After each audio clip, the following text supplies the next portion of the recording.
첫 번째 주일은 마가복음 말씀으로 복음의 시작이라는 제목으로 말씀을 전해드렸습니다. 아르케라고 하는 시작이라는 단어하고 태초, 브리스토라는 단어가 같은 단어라고 말씀을 드렸는데, 하나님의 시작, 하나님의 창조 이전에 혼돈, 공허, 흑암의 세계가 하나님이 시작이 되시니까 새로운 코스모스, 질서의 세계가 창조되었듯이 마가복음 편지를 받는 당시의 로마 교회 또 로마 사회에 그런 혼돈, 공허, 흑암, 무질서의 그런 세계의 새로운 시작이 되실 분은 복음의 아르케, 하나님의 아들 예수님이다. 마가는 자신의 실패 경험을 통해서 자신을 실패한 인생을 바울의 동력자로 회복시키신 그 자신의 사역의 삶의 변화의 시작이 예수님이었다고 간증을 했습니다. 지난 시간 둘째 주일에는 빌립보스를 중심으로 그리스도의 날까지라는 제목으로 오늘 기도자가 기도했던 것처럼 2000년 전에는 초림 예수님을 기다렸지만 우리는 다시 오실 재림의 예수님을 기다립니다. 재림의 예수를 기다리는 말세 성도들을 위해서 바울이 기도하기를 그리스도의 날까지 정직하고 흠이 없기를, 말세 성도들의 신부의 영성이 거룩함, 성결함이었다라고 말씀을 드렸고, 막연히 기다리는 기다림이 아니라 등도 준비하고 기름도 준비하고 깨어 근신하여 기도하는 중에 영적인 안식일이거나 영적인 겨울이 아니라 여러분의 신앙의 절정, 사역의 절정의 순간에 재림의 주님을 맞이하게 되기를 주님의 이름으로 축원합니다.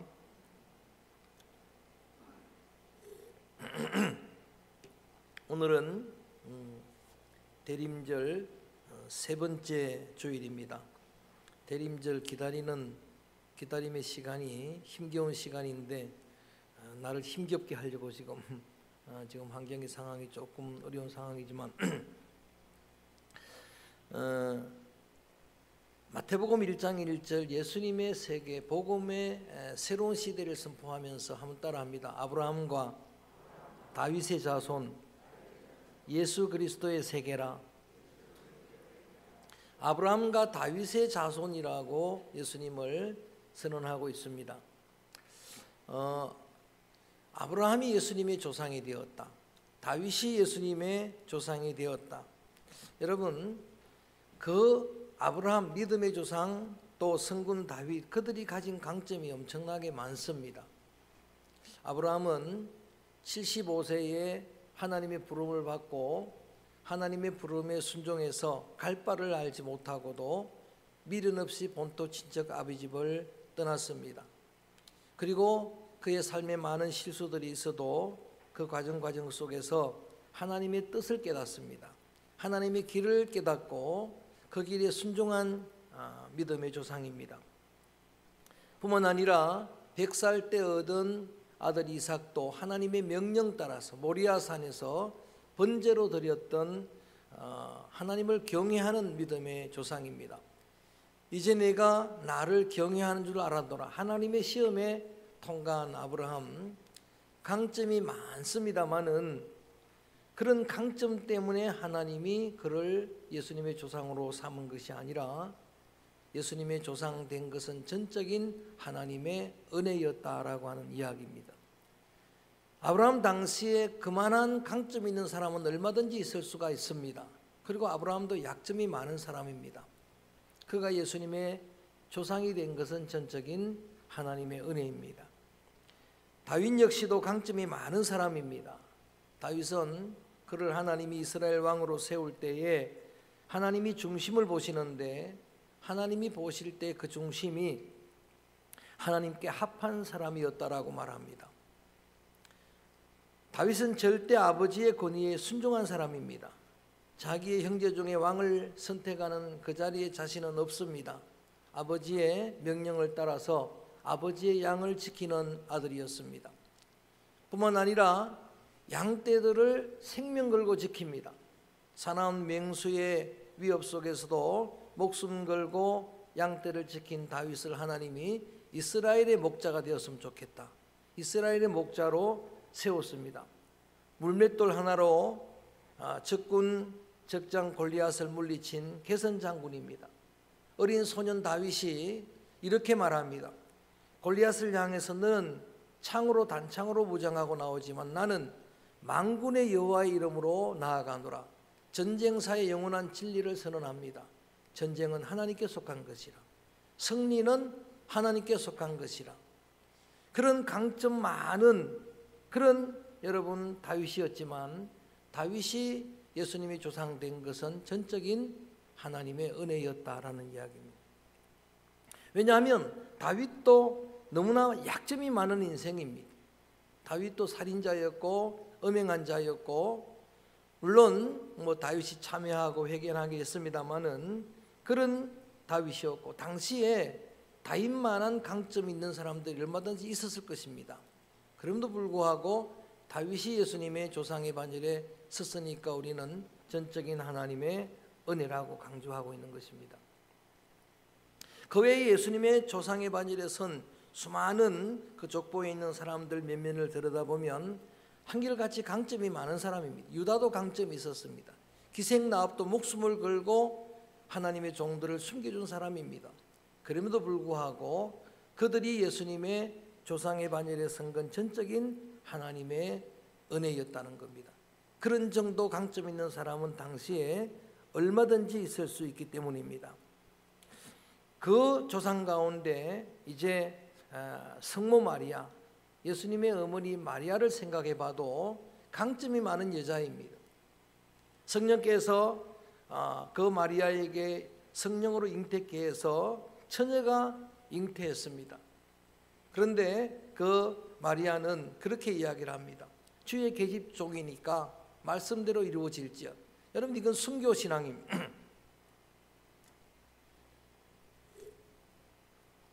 그런 마리아였는데 그 강점 때문에 하나님이 그를 쓰신 게 아니라 전적인 하나님의 은혜였다는 겁니다. 오늘 본문 앞쪽에 가서 자막 없지만 한번 읽어봅니다. 1장 28절 읽어봅니다. 천사가 하는 말입니다. 마리아에게 천사가 하는 말입니다. 시작. 그에게 들어가 이르되 은혜를 받은 자여 평안할지어다. 주께서 너와 함께 하시도다 하니 30절도 읽어봅니다. 시작. 천사가 이르되 마리아여 무서워하지 말라. 내가 하나님의 은혜를 입었느니라. 마리아에게 강점이 많았지만 마리아가 성모가 된 건 전적인 하나님의 은혜의 경륜이었다. 섭리였다.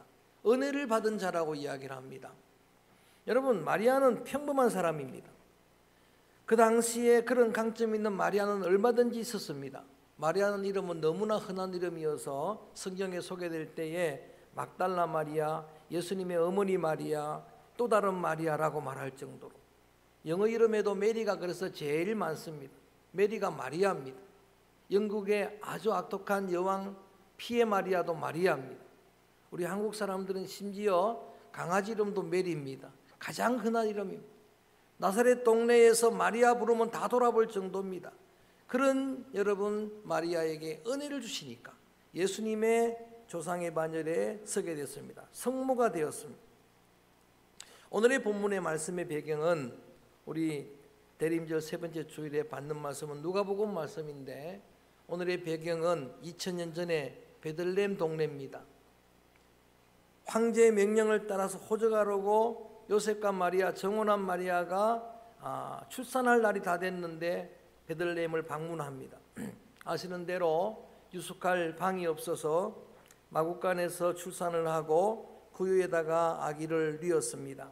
그렇게 해서 예수님이 성탄하신 것입니다. 그 성탄하신 예수님을 가장 먼저 경배한 목자들이 오늘의 주인공들입니다. 성탄하신 예수님을 가장 먼저 경배하는 영광을 얻은 목자들에도 강점이 있었습니다. 오늘 8절 말씀 자막 없지만 함께 읽어봅니다. 시작.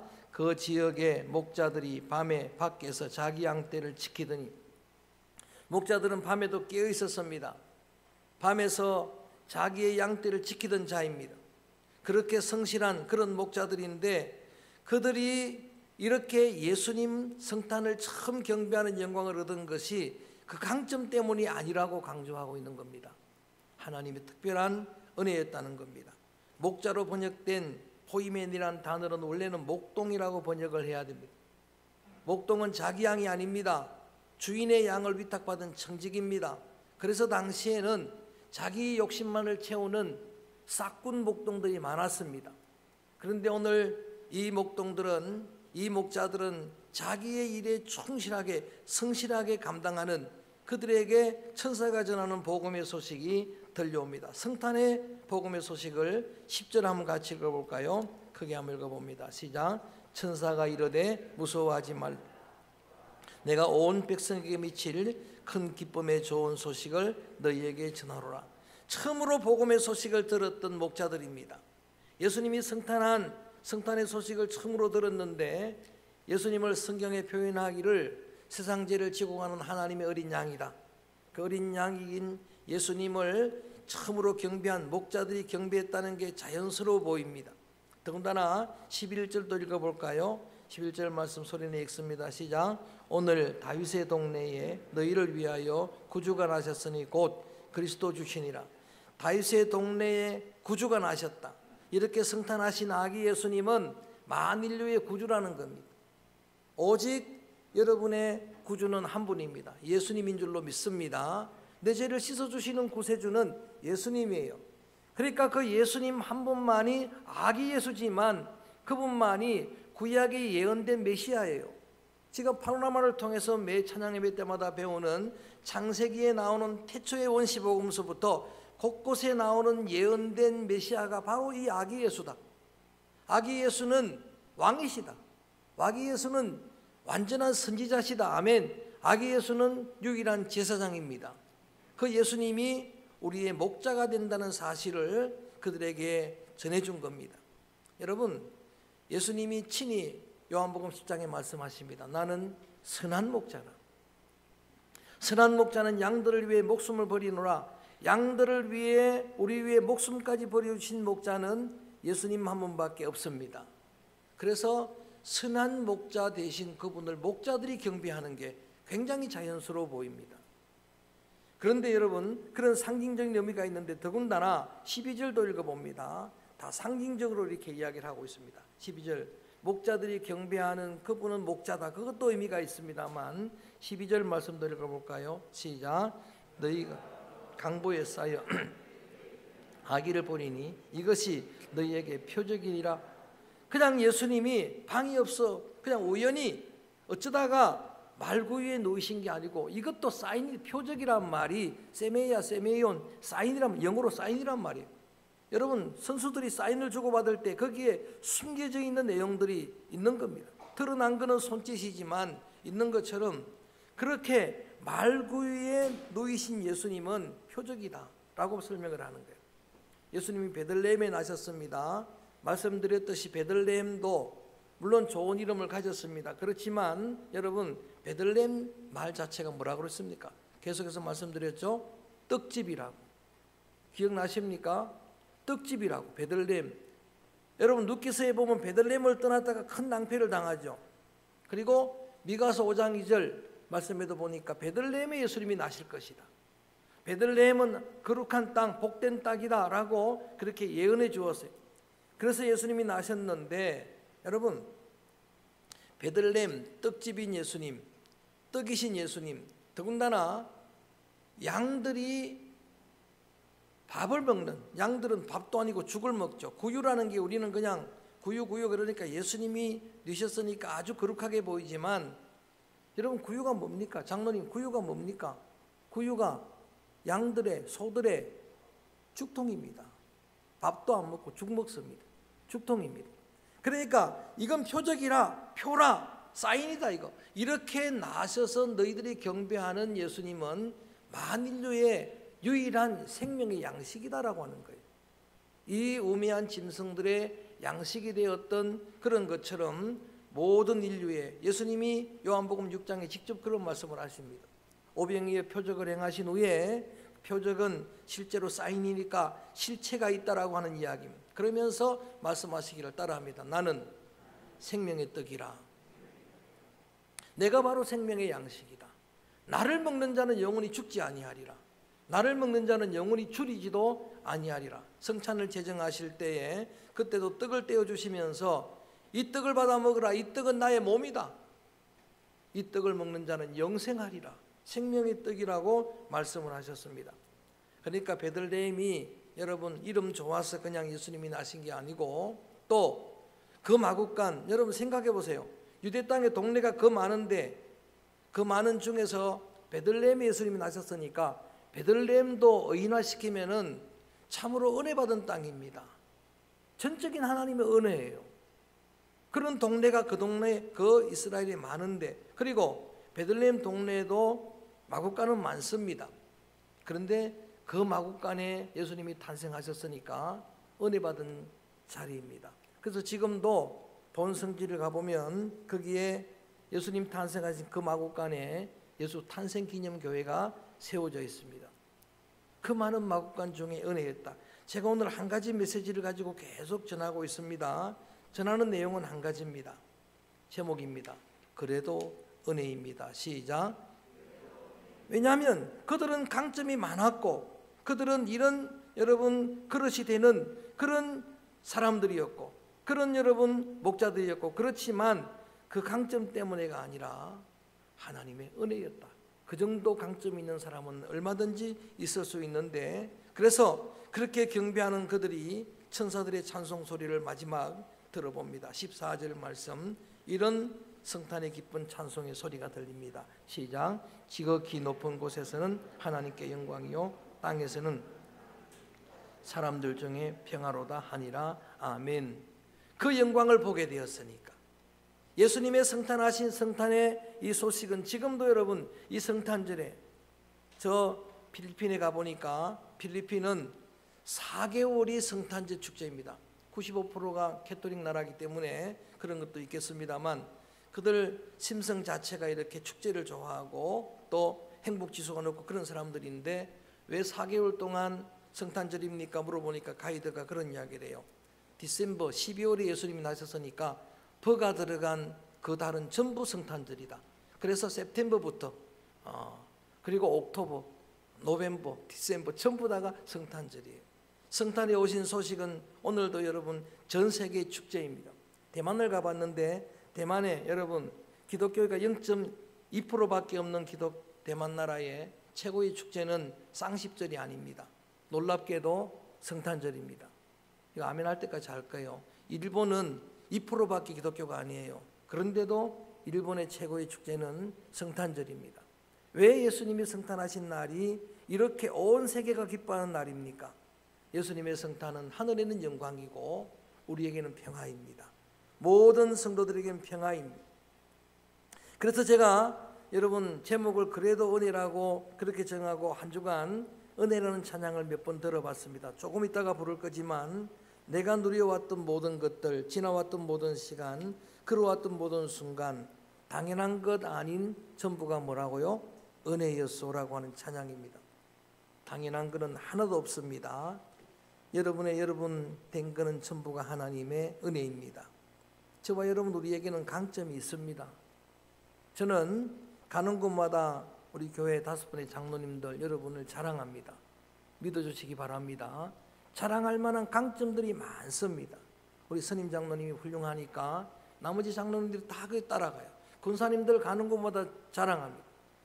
제가 참으로 복 있는 사람이라고 생각을 합니다. 여러분도 복 있는 사람입니다. 자랑해주는 목사님이 있으니까 할렐루야. 왜냐하면 가는 곳마다 서로 자랑을 안 합니다. 서로 흠을 이야기합니다. 약점들을 이야기합니다. 한 사람 한 사람 이야기하자면 여러분 일당백입니다. 우리의 숫자가 많지 않지만 여러분은 가능성이 있습니다. 여러분의 강점이 많은데 근데 여러분 그렇게 강점 많은 사람 이 땅에 경상도 말로 천지빛깔입니다. 그것 때문에 쓰는 게 아니란 이야기예요. 제가 오늘 강조하는 게 그거예요. 우리가 이런 은혜를 누리고 우리가 하나님의 자녀된 것 전부는 하나님의 은혜입니다. 내가 뭔 자격을 가졌거나 내가 뭐 공로를 세웠거나 내가 뭔 선행이 있거나 내가 도덕적으로 잘 살았거나 그래서 된 것이 아닙니다. 아브라함도 우리와 성정이 똑같은 사람이었고 다윗도 그렇습니다. 심지어는 여러분 천하의 엘리야를 두고 성경은 그렇게 말합니다. 우리와 성정이 똑같은 사람이다. 박영서 목사님이 설교할 때 하나님의 열심이라는 제목으로 책을 펴내고 설교를 하는 설교를 저는 직접 들었던 사람입니다. 근데 그 메시지는 전부 한 가지예요. 천하의 모세도, 천하의 엘리야도, 엘리사도 우리와 성정이 똑같은 사람이다. 그도 힘들 때는 낙심하고 좌절하고 그렇게 자기를 포기하고 그랬던 인생들이다. 아브라함도 실수가 많았고, 여러분 오늘 이야기했던 다윗도 그렇고, 그런 약점 많은 인생들인데, 그런데도 엘리야가 된 거 보니까, 모세가 된 거 보니까 이건 하나님의 열정이다. 하나님이 하셔서 된 거다. 하나님의 은혜였다라고 하는 그런 강조점입니다. 내가 하나님의 자녀된 것은 전적인 하나님의 은혜입니다. 영원전부터 하나님은 나를 아셨습니다. 하나님께서 나를 예정하셨습니다. 아멘. 하나님께서 때를 따라 나를 이 땅에 보냈습니다. 예수 믿게 했습니다. 나를 의롭게 하셨습니다. 구원하신 나를 이런 연단 훈련을 통해서 점점 거룩하게 하시는 우리 하나님이에요. 마침내 하나님은 여러분을 영화롭게 하실 줄로 믿습니다. 그러니까 전부가 다 하나님의 은혜예요. 전능하신 하나님 그 앞에 서게 되면 우리가 다 똑같아요. 우리끼리는 크고 작고가 있잖아요.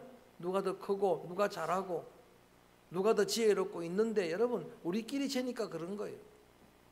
위에서 보면 다 똑같습니다. 비행기를 타고 가다 보니까 백두산이나 뒷동산이나 다 똑같아요. 그런데 우리가 하나님의 자녀가 됐습니다. 내가 주의 종이 됐습니다. 내가 장로님이 됐습니다. 권사가 됐습니다. 여러분 힘들지만 천사도 흠모하는 일이 교사예요. 사람들을 가르치고 지키고 예수님의 이름으로 양육하는 이 일이 너무나 귀한 일인 전적인 하나님의 은혜인 줄로 믿습니다. 그래서 이 찬양을 우리가 드리는 거예요. 하나님의 은혜로 이렇게 하나님의 자녀가 된 여러분들이 성탄에 주님의 오심을 기다리는 대림절 세 번째 주일에 우리가 먼저 할 일이 감사하다. 하나님 감사합니다. 은혜의 주님을 찬양합니다. 뿐만 아니라 그 주님을 이 시간에도 또 온전히 진정으로 영접하는 시간이 되기를 바랍니다. 그렇게 성탄하신 예수님을 목자들이 영접했던 것처럼 진정으로 주님을 영접하는 그런 대림절 예배 시간이 되기를 바랍니다. 진심으로 우리의 마음의 문을 열고 주님을 영접하게 되면은 여러분 하나님의 영광이 여러분 심령에, 그리고 주님의 평강이 여러분 심령에 넘쳐나게 될 줄로 믿습니다. 필독도서로 읽은 책 중에 하나, 로버트 영이 쓴 내 마음 그리스도의 집이란 책이 있습니다. 여러분 성전이 다른 곳에 있는 게 아닙니다. 하나님의 집이, 하나님의 은혜가 임하는 여러분의 심령입니다. 저는 그렇게 믿습니다. 주님의 성령이 임하고 이 땅에 성탄하신 예수님을 영접한 그 마음이 하나님의 나라입니다. 예수님도 말씀하십니다. 하나님의 나라가 여기 있다 저기 있다 하지 말라. 너희의 마음에 있느니라. 다시 한번 여러분을 축복합니다. 함께 대림절 세 번째 주일 예배드리는 여러분 심령에 주님이 임재하시길 바랍니다. 성령님이 임재하시길 바랍니다. 진리의 말씀으로 충만하게 되어서 여러분 심령에 하나님의 나라가 이루어지기를 축복합니다. 여러분이 중보하는 많은 사람들을 위해 이런 기도를 드립시다. 자녀들을 위해 여러분 새벽마다 깨어서 기도하는데 여러분 다 좋습니다. 건강하게 살아가고 좋은 사람들을 만나고 또 그 길들이 열리고 지나가고 취직하고 뭐 다 좋은 이야기지만 사실은 하나님의 나라가 먼저입니다. 하나님의 나라가 이루어져야 되는 겁니다. 심령에 하나님의 나라가 없으면은 그들이 아무리 좋은 환경, 아무리 좋은 상황 속에서도 참된 행복을 누릴 수가 없습니다. 하나님이 통치를 받는 그런 믿음의 자녀들 되기를 주의 이름으로 축복합니다. 뿐만 아니라 여러분 우리 온 성도들을 위해 중보 기도할 때도, 목장 식구들을 위해 기도할 때도 그 기도를 드리는 거예요. 내가 할 수 있는 일이 없어요. 우리가 어떻게 할 수 있는 일이 없습니다. 그런데 우리가 중보 기도하게 될 때에 여러분 우리 목장 식구들 그들 심령 속에 주님의 나라가 이루어지게 될 줄로 믿습니다. 그래서 다시 일어설 수 있게 되는 겁니다. 다시 시작하는 거예요. 쭉 오늘 장하게 말씀을 드렸습니다. 아브라함 이야기도 했고 다윗 이야기도 했습니다. 예수님의 어머니 마리아 얘기도 했습니다. 그리고 어쩌다가 제일 처음으로 하나님 앞에 여러분 이런 성탄하신 예수님을 처음으로 경배드리는 목자들 받은 은혜도 함께 나누었습니다. 그 외에 베들레헴이라고 하는 땅도 이건 은혜 받은 땅이었다. 그리고 그 마을의 한 마구간도 여러분 그 많은 마구간 중에 그 마구간이니까 은혜예요. 그 많은 사람들 중에 나이니까 은혜입니다. 그래서 전부 은혜이니까 여러분의 공로, 자격, 난 이런 강점이 있어, 이런 은사가 있어, 그건 아무것도 아닙니다. 그것 때문에 하나님이 쓰시는 거 아니라 제목 그대로 고백합니다. 따라합니다. 그래도 은혜입니다. 강점이 많고 은사가 많고 그릇 되기를 바라고 큰 그릇 되기를 바라고 저는 그런 기도를 드립니다만 그것 때문에 쓰는 게 아닙니다. 하나님의 전적인 은혜입니다. 그래서 이 찬양을 드립니다. 다시 한번 여러분 이 찬양을 함께 부릅시다. 내가 누려왔던 모든 것들, 지나왔던 모든 시간이 은혜였습니다. 지금도 은혜 중에 살고 있습니다. 은혜 아니면 한순간도 살 수 없습니다. 내 생명도 우리의 가정도 교회도 그래도 은혜입니다. 힘들지요? 이 나라 이 민족도 그래도 은혜입니다. 은혜, 주님을, 은혜의 주 성탄하신 주님을 찬양합니다. 영접합니다. 내가 누려왔던 모든 것들을 찬양합니다.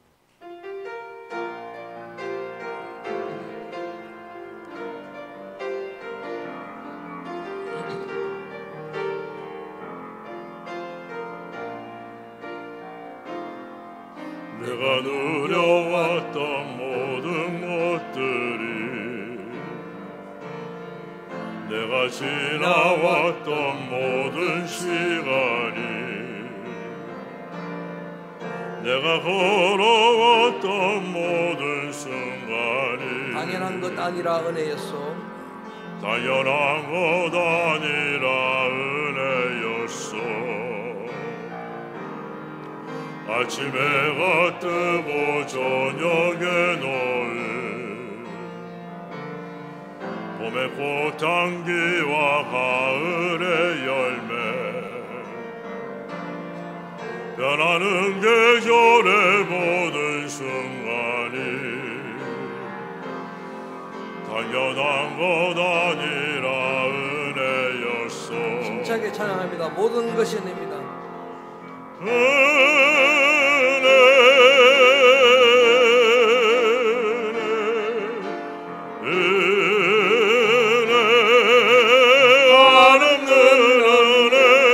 내 삶에 당연한 건 알아도 없었던 것을 모든 것이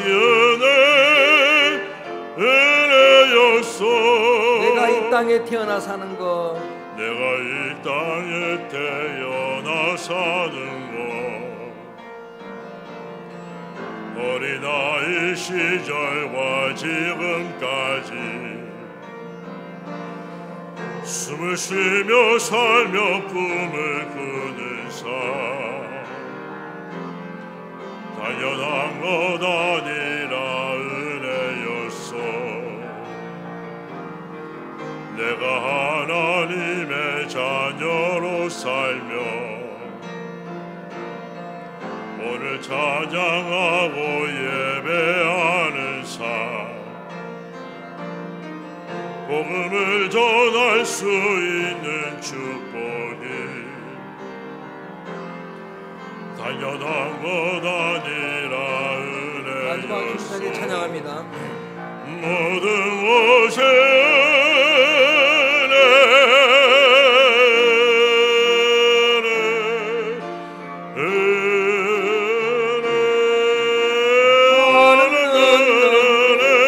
내 삶에 당연한 것 하나도 없었던 것을 모든 것이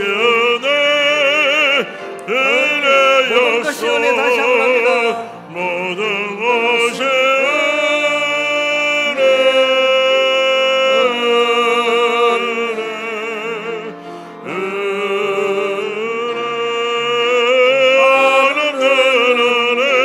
내 삶에 당연한 건 하나도 없었던 것을 모든 것이 은혜였소. 우리 2, 3분 동안 함께 한 목소리로 기도